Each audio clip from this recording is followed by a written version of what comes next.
em um momento difícil para você, e é com você mesmo que eu estou falando. É com você, mulher, é com você, homem. Valente de Deus, serva do Deus Altíssimo, é com você que eu estou falando. Você que está desanimada, você que está desanimado, você que está sem coragem, sem perspectiva, e que já chegou no seu limite, e que as suas forças já não tem mais, sabe, você olha para um lado, você olha para o outro e você já não vê mais coragem, você já não vê mais aquela mesma pessoa que era, aquela mesma força que você tinha, aquele mesmo ânimo, aquela mesma esperança, aquela mesma fé. E isto é com você que eu tenho uma palavra. E uma palavra que não é minha. Não. Uma palavra que é de Deus. Direta para o seu coração. Uma injeção de ânimo para você. E é assim que eu te saldo com a paz que excede todo entendimento. A paz que vem de Deus por Cristo Jesus. É exatamente esse é o ponto em que vamos falar hoje, que vamos tratar hoje. E eu apaguei aqui o quadro, que estamos aqui gravando os vídeos de boas novas de salvação. Mas antes de mais nada, vamos meditar na palavra que cura, liberta, salva, restaura e te dá uma injeção de ânimo. E eu te peço, já sem mais demora, para examinar comigo Mateus, Evangelho segundo escreveu Mateus, capítulo 26. Vamos ler o 37, o 38 e o 39. Vamos lá? Tu topa fazer uma reflexão comigo, mas agora já entrando na palavra que Deus quer te dar. Uma injeção de ânimo. Sabe por quê? Vamos entender aqui. Mateus capítulo 26, versículo 37, 38 e 39. E diz assim: E levando consigo Pedro e os dois filhos de Zebedeu, começou a entristecer-se e angustiou-se e angustiar-se muito. Então lhes disse: A minha alma está cheia de tristeza até a morte. Ficai aqui e vela comigo. E indo um pouquinho mais adiante, prostrou-se sobre o seu rosto, orando e dizendo: Meu Pai, se possível, passa de mim este cálice, todavia não seja como eu quero, mas como tu queres. E por aqui terminamos. Sabe do que se trata esses 3 versículos? Sabe do que se trata esse capítulo de 26 de Mateus? Do meu Senhor, do seu Senhor, Jesus Cristo, Yeshua. Porque Deus amou o mundo de tal maneira e enviou o teu Filho, o único teu Filho, unigênito. Porque Deus te amou de uma forma incondicional, de uma forma loucamente, e enviou Jesus Cristo. João capítulo 3, versículo 16. Jesus te amou e enviou o teu Filho Jesus para vir. Deus te amou e enviou o teu Filho Jesus para vir em forma de homem. E ele deixou de ser Deus, deixou de ser o próprio Deus na glória, para vir habitar entre os homens e para vir morrer. E aqui nesses versículos que lemos, Jesus, Yeshua, o próprio Deus, mas aqui em forma de homem, ele está em uma profunda tristeza. Ele está numa profunda agonia de corpo, alma e espírito. Porque ele, como sendo Deus, ele sabia o que ele haveria de passar na morte de cruz, no Calvário.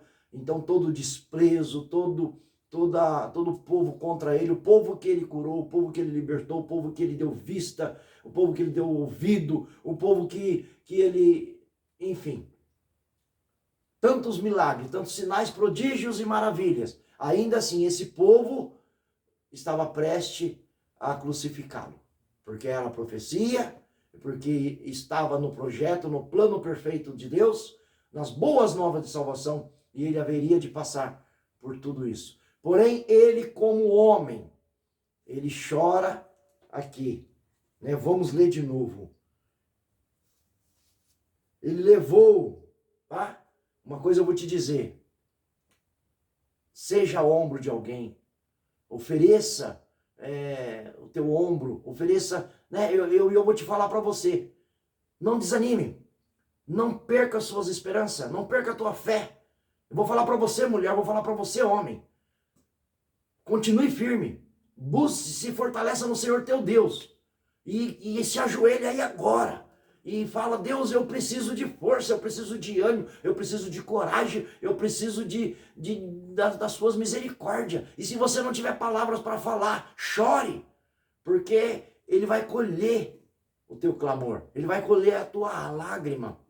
E Ele vai te dar força. E acredite numa coisa, eu estou orando por você, eu estou com você, eu estou intercedendo por você todos os dias. Conta comigo.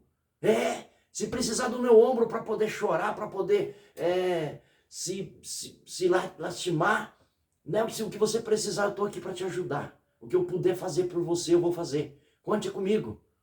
É isso. É juntos que nós vamos vencer. É juntos que nós vamos se animar. Animai-vos uns aos outros. E no amor, nós vamos vencendo. Nós vamos encontrando força nesse Senhor nosso Deus, que nos abastece todos os dias. Porque o choro dura uma noite, mas a alegria vem pela manhã. Então vamos aqui, porque se eu passo por lutas, tribulações, e desanimo, e choro, e às vezes parece que as minhas forças não existem mais, parece que eu vou sucumbir, parece que eu vou cair, parece que, né? Quantas vezes você já esteve assim? Agora, o próprio Jesus passou por isso. Levando, então, ele levou Pedro, né? E os 2 filhos de Zebedeu. Ele levou Pedro, Tiago e João. Ou seja, eram os amigos íntimos de Jesus, de Yeshua. Então, quando você estiver numa dificuldade, quando você estiver numa necessidade, leva pessoas que você possa confiar. Chegue em pessoas que você possa confiar e peça oração. Peça ajuda. Não seja orgulhoso, não seja soberbo, não seja arrogante. Quando você estiver na dificuldade, peça ajuda. Porque Jesus, o próprio Deus, pediu ajuda. E ele levou eles e começou a entristecer-se e uma angústia muito forte. Então ele disse, ele quem? Jesus? A minha alma está cheia de tristeza, até a morte. Ficai aqui e velai comigo. Ele deixou eles ali no pé do monte, e aí ele foi um pouquinho mais adiante, prostrou-se em joelho, né, aqui no versículo 39, e foi um pouco mais adiante, prostrou-se, né, prostrou assim, ó, de joelho, em seu rosto, no chão, e orou ao Pai. Pai, se possível, passa de mim esse cálice, mas contudo que seja feito segundo a tua vontade, não a minha. Mas a minha vontade agora é que o Senhor passe, porque está difícil, eu estou triste de alma, estou angustiado. E ele fez isso 1, 2 e 3 vezes. Tanto é que ele orou ali por 1 hora, nessas palavras, e voltou, e pegou os seus amigos, seus discípulos, dormindo, porque eles estavam cansados, porque estavam trabalhando, estavam evangelizando, estavam curando, estavam libertando, né? Eles estavam cansados. E aí Jesus foi de novo e orou, e depois voltou, e eles ainda estavam dormindo, e Jesus deu umas palavras, vigiai e orai, porque a carne, o espírito está pronto, mas a carne é fraca. Então, não tenha vergonha de ficar desanimado às vezes. Não tenha vergonha de sentir fraqueza às vezes. Não tenha vergonha de sentir que vai desmoronar. Porque o próprio Jesus passou por isso. Tá? No mundo tereis aflição, mas tem de bom ânimo, porque eu estarei convosco até a consumação do século. Disse Jesus depois de ressuscitar e depois de enviar o teu Espírito. Então aí as coisas começam a ficar mais fortes. Mas aqui Jesus mostra para nós um exemplo que nós precisamos de amigo, que nós precisamos de um ombro, às vezes, para chorar. E muitas das vezes não tenta criar palavra no lugar do luto, no lugar de alguém com dor. Não tenta criar conforto. Não, fica ali pertinho da pessoa que está precisando de um apoio. Não tenta criticar, não. Igual fizeram com Jó, os amigos de Jó. Mas fique perto. Ofereça o seu ombro, ofereça a sua amiga e fala, poxa, eu estou orando por você, estou intercedendo por você, estou clamando por você, eu estou com você, eu não abro mão. Né? Isso é ato de amor. Isso é ato de amor em ação, que é a caridade. Isso é sinal que o Espírito Santo habita em você e que você tem o fruto do Espírito Santo em você, transmitindo vigor, transmitindo vida. Porque é isso, nós fomos criados para isso em Deus, para abraçar e nos animarmos, nos fortalecermos no Senhor. Né? Davi lá em Ziclague, quando o povo queria apedrejar eles, o próprio soldados dele, o próprio povo que andava com ele e que guerreava com ele, quando ele voltou ali, viu que tudo tinha sido saqueado, as crianças tinham sido sequestradas, as esposas, e o povo querendo ali, porque eles choraram grandemente, com grande dor, e choraram, gritaram muito alto e por um bom tempo. E Davi também.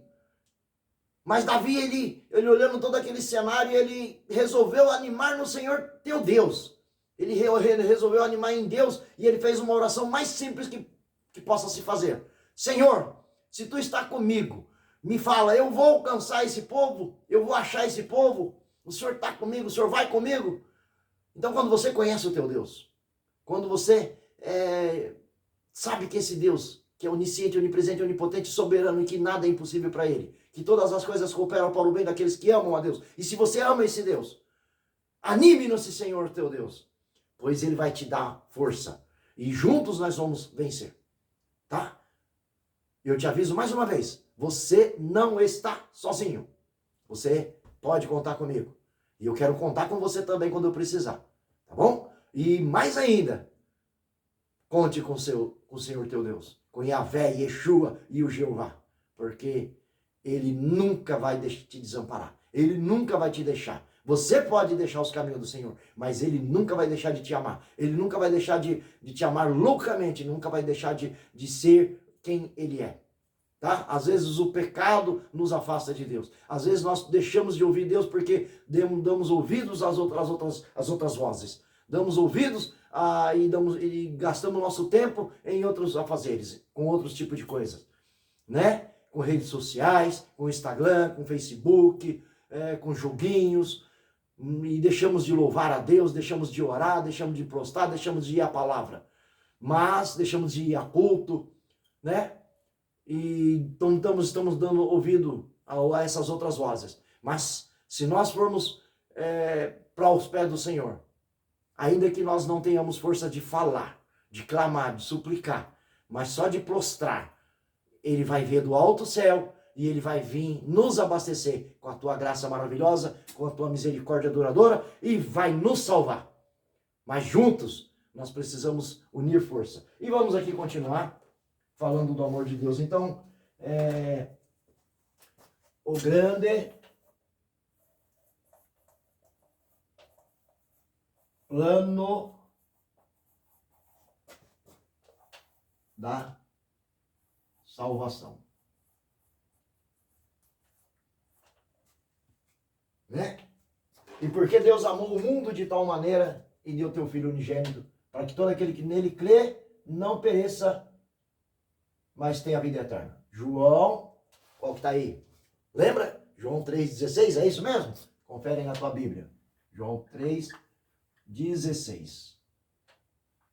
E vamos deixar registrado aqui também a palavra como tema de hoje, que foi em Mateus 26, 27, 29 e 30.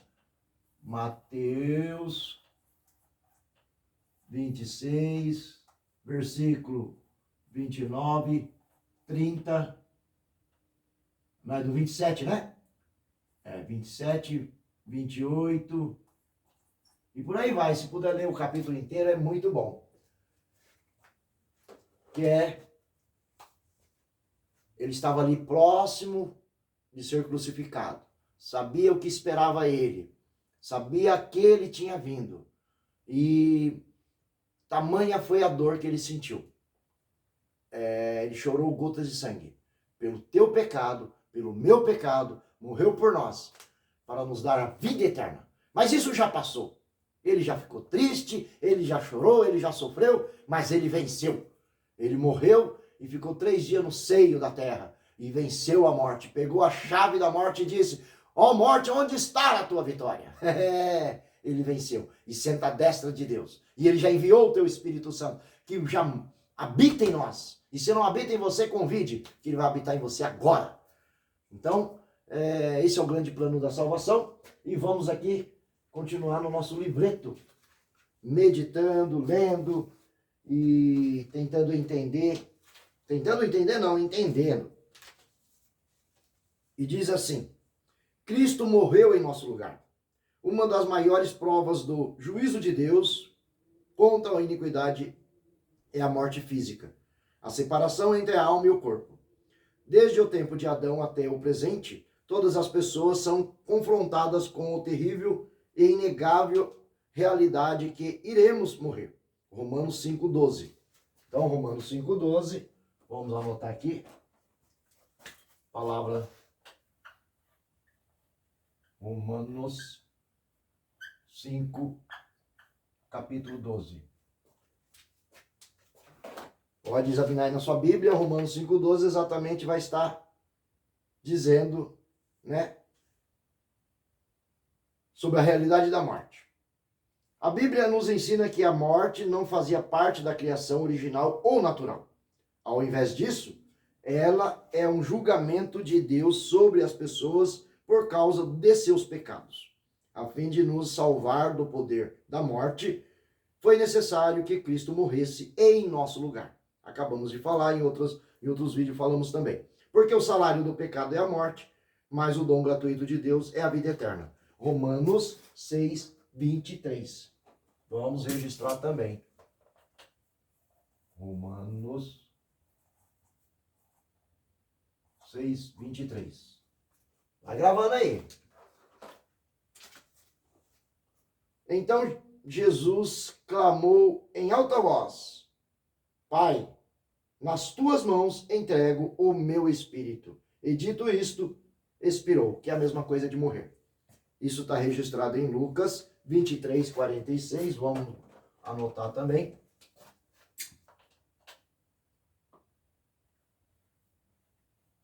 Lucas 23, 46.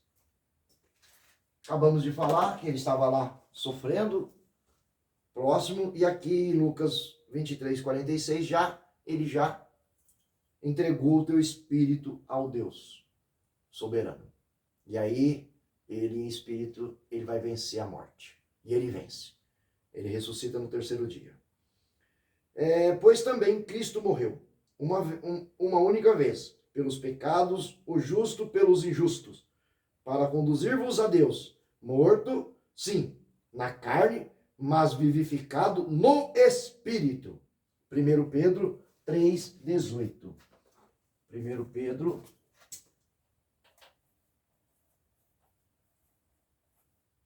3, versículo 18. Esse 8 aqui não ficou muito legal, não.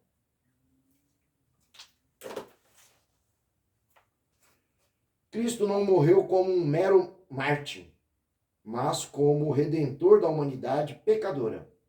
Antes de dar seu último suspiro, ele declarou: está consumado. Ele tinha uma missão, por isso ele declara: está consumado, né?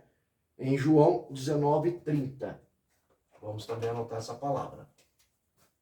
João 19:30. Então, é bom ter as bases bíblicas.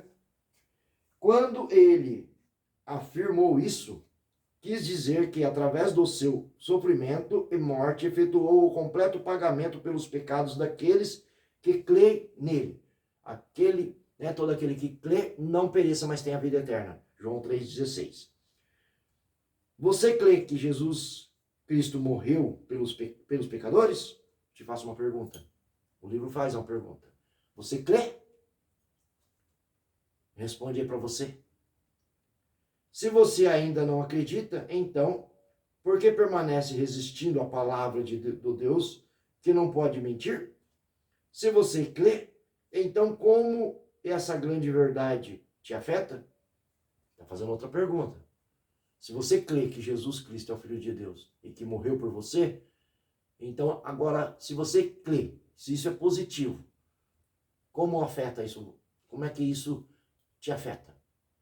Eu diria assim, Senhor, eu creio em Ti como o único e suficiente Salvador. Eu creio na Tua morte, na Tua ressurreição. Eu creio que Tu está no céu. Eu creio que Tu é Deus. E eu reconheço Tu como Senhor da minha vida. Pronto. Aí começa uma novidade de vida. Você só precisa fazer essa declaração. Tá? Você permanece indiferente ao Senhor crucificado? Outra pergunta.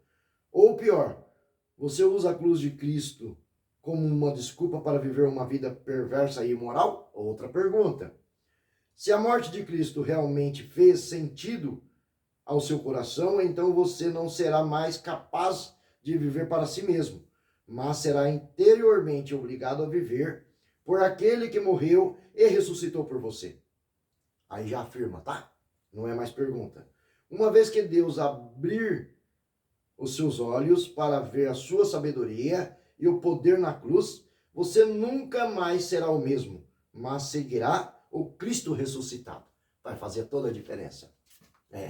Quando o Senhor, quando o Espírito Santo te abrir os olhos, quando Jesus Cristo, quando o Deus soberano te revelar quem Ele é, e você se declarar, né, com pecador, culpado, e se arrepender, pronto. Isso vai fazer uma grande diferença. Você vai viver para Ele, mas vai viver novidade de vida. Aqui vamos falar um pouquinho da ressurreição. A Bíblia testemunha que Cristo não somente morreu pelos pecados do seu povo, mas também que Ele ressuscitou dos mortos ao terceiro dia. A ressurreição de Jesus Cristo é fundamental para o cristianismo. Se Cristo não ressuscitou, então o Evangelho é um mito e nossa fé inútil. 1 Coríntios 15, 14. Vamos anotar essa palavra também? 1 Coríntios, capítulo 15, versículo 14. 1 Coríntios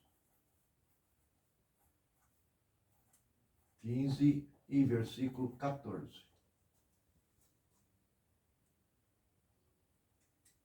Mas, como a ressurreição de Cristo é um fato histórico, ela valida tudo o que ele afirmou ser e fazer a nosso favor. A ressurreição é a prova de que Jesus é o Filho de Deus. Em João 2, do 18 ao 19. João 2, capítulo 2, do 18 ao 19, está exatamente falando sobre isso. Os líderes dos judeus pediram a Jesus um sinal que mostrasse que ele tinha autoridade para purificar o templo de Deus. Em resposta, Jesus respondeu: destruirei este santuário e em 3 dias o reconstruirei. Em Romanos 1,4.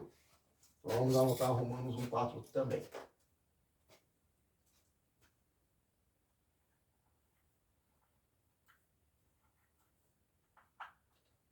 1,4.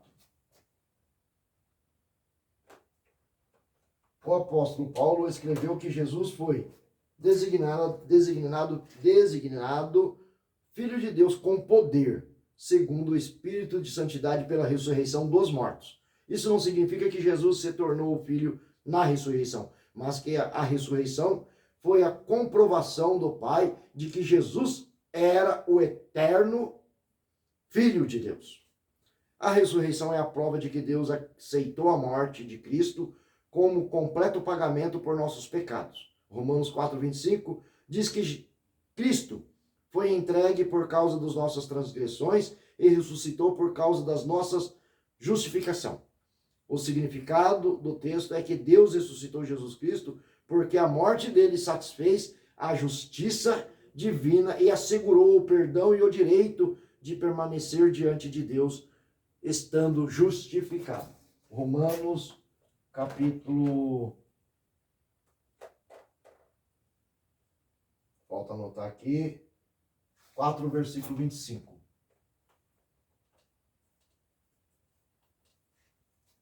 Eu vou te explicar essa questão da justificação. Jesus morreu e aqui para os judeus eles achavam que era o templo físico, né? Que ele ia quebrar aquele templo e construir em 3 dias. Mas é o templo. Em 1 Coríntios 3,16 diz: não sabeis vós que sois casas e morada do Espírito Santo, ou seja, o Deus que habita em mim, que habita você. Então, somos nós o templo do Espírito Santo. Nós somos casa e morada de Deus, né? E quem era esse templo? Jesus. Morreu, mas em 3 dias ressuscitou. O Deus soberano ressuscitou ele. Então, foi destruído o templo com a morte, mas foi construído de novo após 3 dias com a ressurreição, em corpo glorificado, e hoje está na glória, né? E ele pagou todos os nossos pecados, todos. O pecado que você cometeu, o pecado que eu cometi, e os pecados que ainda haverá de cometer. O crente pode continuar pecando? Não. Sem paz, sem santificação, ninguém verá Deus. Então você precisa pecar por acidente. Você não pode pecar. Nós não podemos pecar. Você vai pecar? Claro. Somos na condição humana. E infelizmente, mesmo não querendo, a gente vai errar. Mas você vai reconhecendo e vai se santificando e vai se mortificando. E o Senhor vai te ajudando, o Espírito Santo habitando em nós. E aí você vai morrendo para o pecado e vivendo para a santidade, né? É um processo. Agora, mesmo os pecados que você ainda vai cometer, mesmo não querendo cometer, pecados em pensamentos, pecados em negligência, pecados em omissões, porque às vezes você fica preso só nos pecados dos 10 mandamentos, não matarás, não roubarás, não adulterarás, né? Mas existe aquele pecado que você poderia fazer e não fez. Que você poderia evangelizar e não evangelizou, você poderia servir ao Senhor e não serviu, você poderia praticar o ID e não praticou, também é pecado. Você poderia abençoar, né? Você poderia dar o dízimo, dar a oferta, enfim, são N pecados, pecados em pensamento. Jesus diz, Moisés disse na lei, que foi escrita pelo dedo de Deus, que não adulterarás. Mas eu digo, se olhar para aquela mulher, olhar para aquele homem com segundas intenções, já cometesse adultério com aquela mulher, já cometesse adultério com aquele homem. Então, depois que você se converte, que você aceita Jesus, você vai vendo que existe a palavra. Precisa mergulhar na palavra, porque é ela que vai nos santificar, ela que vai nos abastecer, ela que vai nos encher, e ela que vai revelar nós para Deus e Deus para nós. E isso vai fazer a diferença no processo da santificação e da glorificação e para alcançar o céu de glória. E aqui por aqui hoje terminamos. Somos agradecidos a Deus por isso. Quero, juntamente com você, creio que você vai concordar comigo. E se não concordar, pode falar, porque eu vou te ouvir. Mas hoje o meu resumo para esses textos, eu resumiria assim: meu Jesus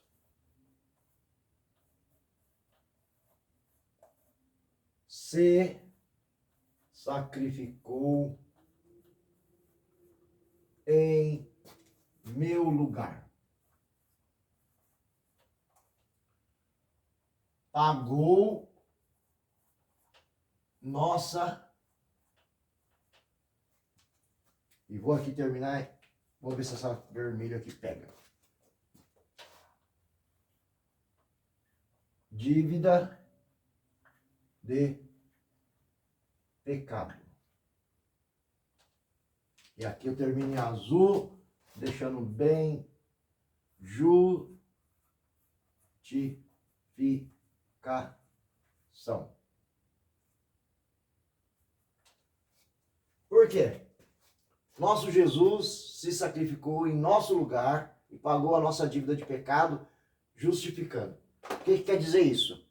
Quando você pecar, quando você falhar, mas que você reconheça esse erro, reconheça esse pecado, pede perdão, em nome de Jesus. Quando você usa o nome de Jesus, significa que Jesus está junto com você, intercedendo ao Pai. E o Espírito Santo, né? E aí você está... Aí Jesus chega lá diante de Deus e fala, por esse pecado eu já morri. E por esse pecado, então, já está, quite a dívida dele. Quite a dívida dela. Então, e a palavra diz que ele joga no mar do esquecimento.